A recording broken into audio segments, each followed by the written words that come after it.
saya melihat ada kemungkinan di dalam Prapit ini Mas Roy bisa bebas. Artinya berhenti proses peradilannya. Peradilan pokoknya, Pak? Iya dong. Kalau umpamanya di sini memang nanti menang Prapitnya, Mas Roy dikabulkan Prapitnya, ya Mas Roy kan tidak masuk ke proses pengadilan lagi. Selesai sudah kan? Kan berarti sudah dilimpahkan ke kejaksaan ya, Pak ya? Iya. Tapi kan tertunda. Iya, iya. Karena ada Prapit kan tertunda. Kalau tertunda Prapitnya menang ya sudah. Kalau nanti ya oke lah, ini dilakukan berjilid-jilid. Nah, setiap Prapit nanti kalau putusannya juga menang, berarti kan selesai.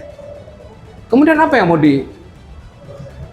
mau didakwakan kepada Mas Roy ketika nanti pasal-pasal yang didakwakan itu ternyata di Prapit semua gugur.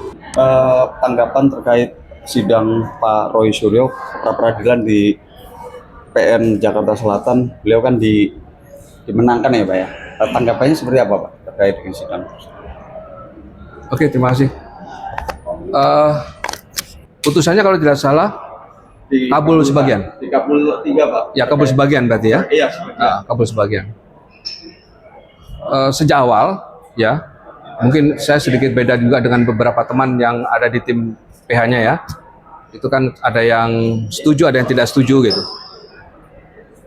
Saya sejak awal saya setuju ini dilakukan pra peradilan karena memang dalam proses penangkapan kemarin itu ya seharusnya tidak ada penangkapan. Saya udah bicara waktu itu di CNN ya, itu tidak ada harusnya proses penangkapan. Karena apa?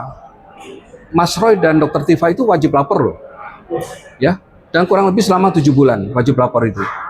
Jadi kenapa harus dilakukan penangkapan? Kalau memang mau menahan, cukup dipanggil, ya, itu kan sudah diatur di KUHP ya, 2 kali dipanggil tidak hadir, baru dilakukan penangkapan gitu, ya, terus kemudian ditahan. Ini kan tidak dipanggil, wajib lapor sampai kurang lebih 7 bulan kalau nggak salah tuh wajib lapornya. 7 bulan. 30 kalian, Pak. Ngapain gitu loh, pakai ditangkap segala gitu ya. Malah proses penangkapannya itu yang memang menurut saya itu sudah layak untuk dilakukan pra peradilan, ya. Karena itu sudah tidak manusiawi menurut saya itu, ya, dalam melakukan penangkapan terhadap Mas Roy. Hanya sedikit saya yang kurang setuju, ya, perlu saya sampaikan di sini. Kenapa Prapitnya harus berjilid-jilid gitu loh? Sebenarnya sih bisa dijadikan satu ya, dalam satu proses pra peradilan itu bisa mengenai. Saya dengar kalau nggak salah Prapit jilid 2 ini akan mengajukan Pasal 32 Undang-Undang ya, keberatan asal penersangkaan. Penetapan pasal 32 dan 35 ya, itu yang akan dimasukkan dalam pra peradilan jilid kedua ini. Sekali lagi sebenarnya bisa mau jadi satu, tapi saya nggak tahu, mungkin punya alasan tersendiri PH-nya sehingga berjilid-jilid ya Prapitnya gitu.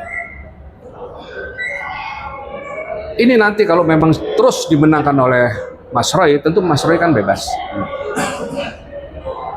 Yang jadi pertanyaan sekarang, kalau Mas Roy bebas, ada sidang nggak? Tidak. Nggak ada sidang. Nggak ada sidang kan? Tidak. Terus Jokowi? Putifa berarti. Jokowi gimana? Si ijazahnya gimana? Ya. Tidur tenang Jokowi, ijazahnya tidak muncul di ruang pengadilan.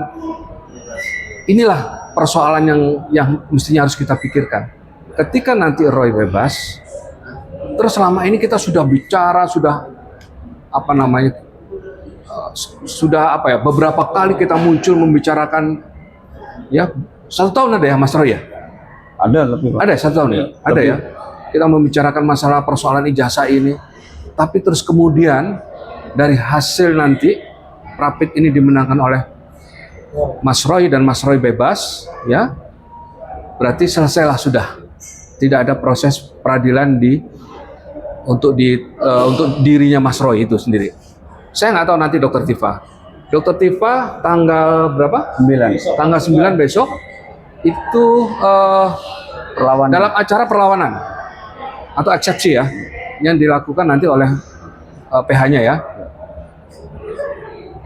Ini tentu suatu hal yang kita tunggu-tunggu, karena kita sangat berharap berarti di proses persidangan Dr. Tifa.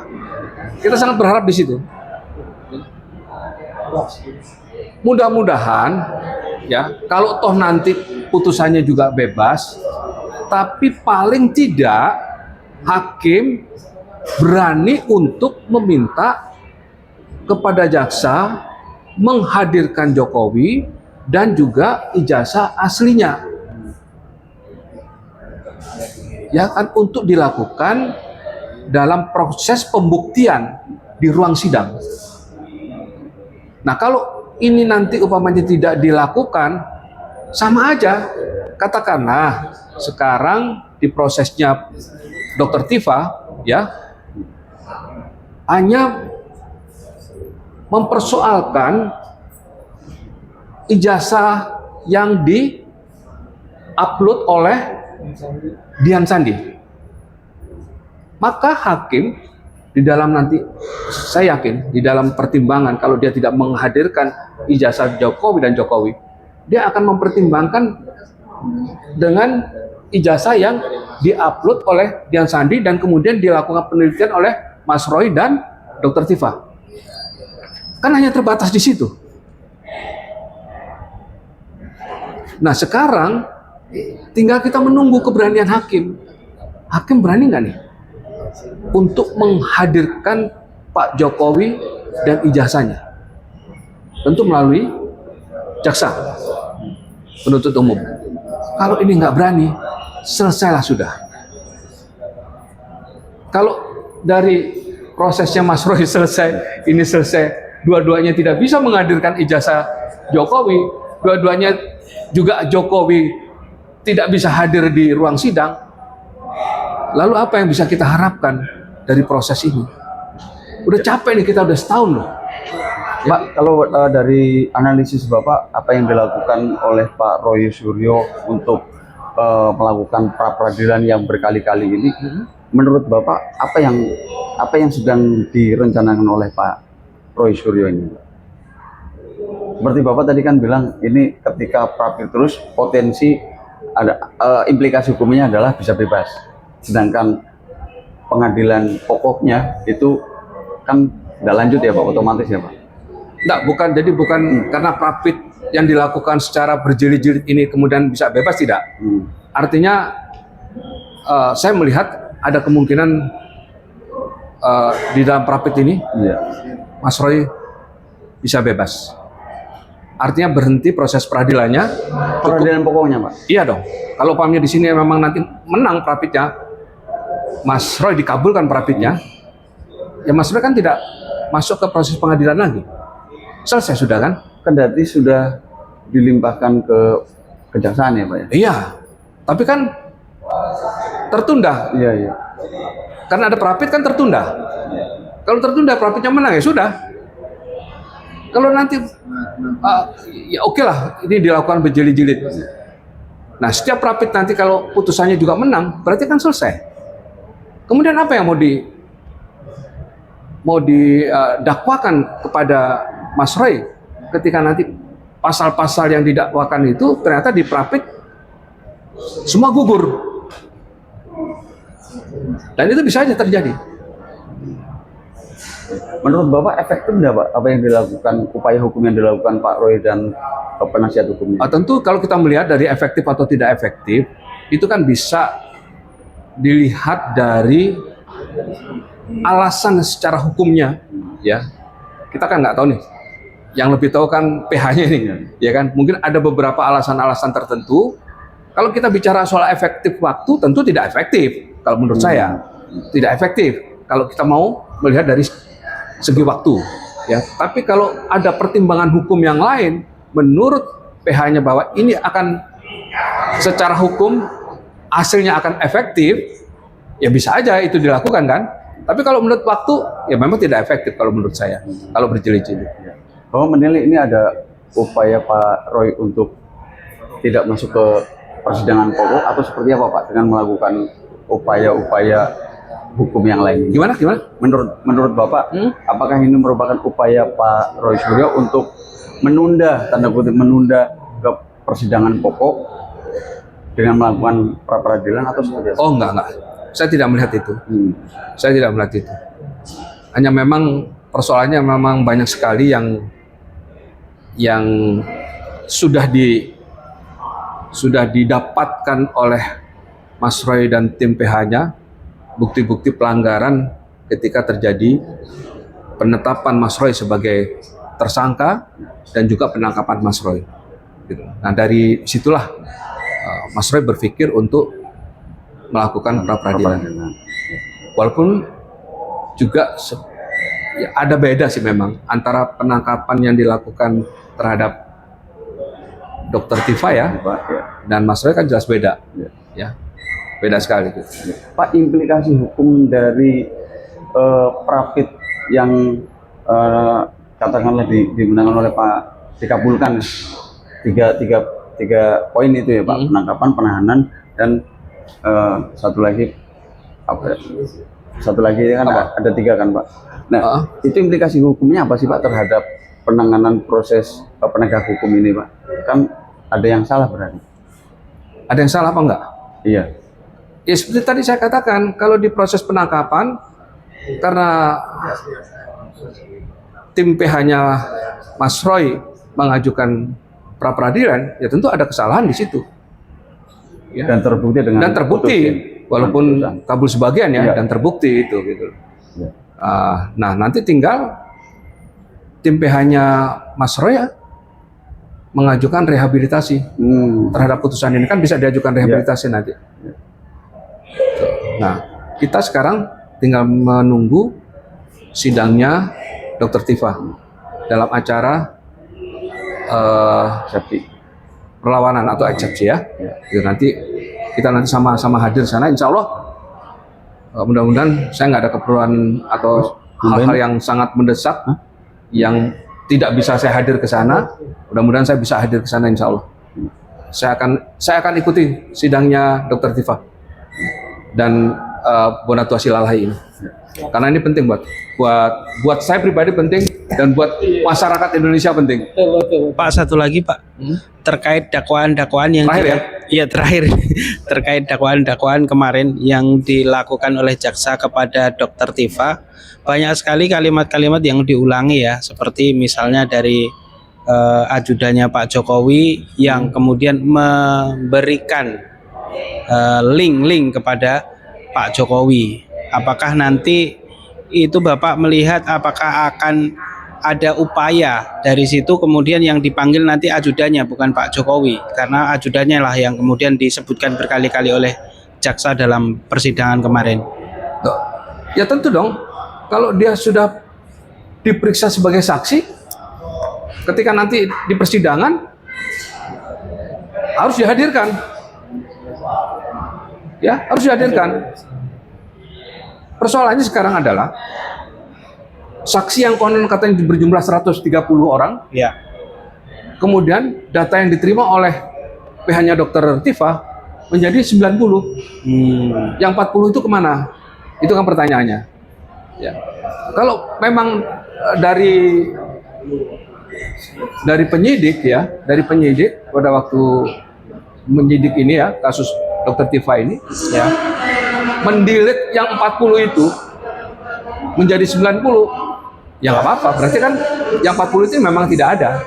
Yang 40 ini memang tidak ada. Gitu.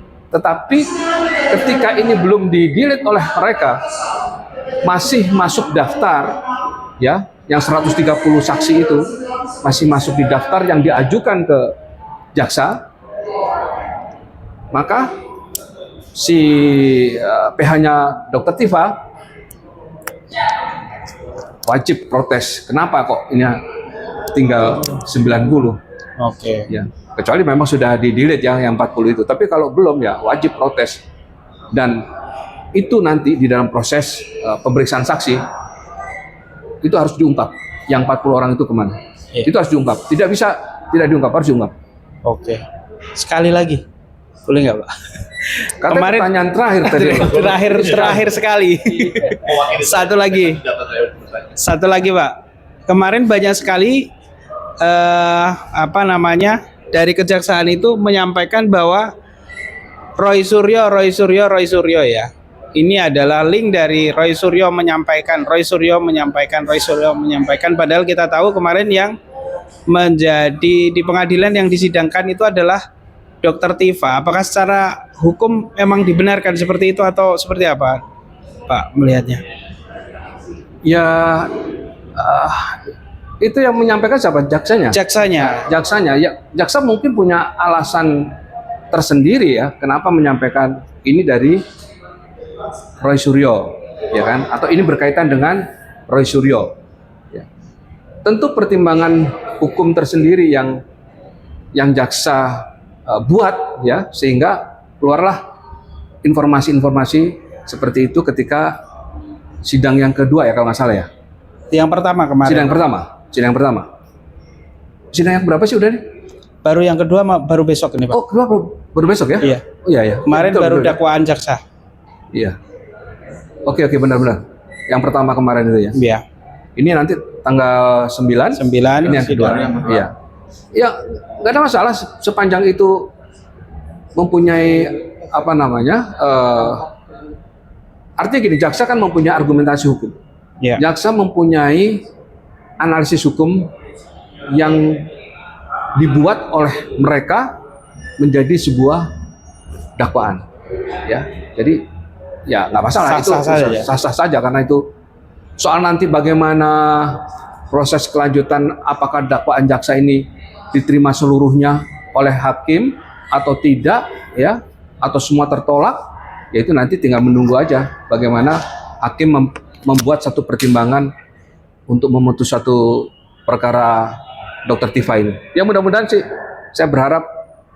sekali lagi saya berharap hakim jangan takut ya, kalau bisa memang harus mempertimbangkan secara komprehensif ya, menghadirkan bukti-bukti secara komprehensif sehingga putusannya pun juga akan membuahkan suatu hasil. Yang kita cari apa? Yang kita cari adalah kebenaran material. Ya. Semoga itu bisa kita lihat nanti hasilnya, dan ini bukan untuk Dokter Tifa tapi untuk masyarakat Indonesia seluruhnya. Oke ya? Baik. Sip ya? Terima kasih. Yuk.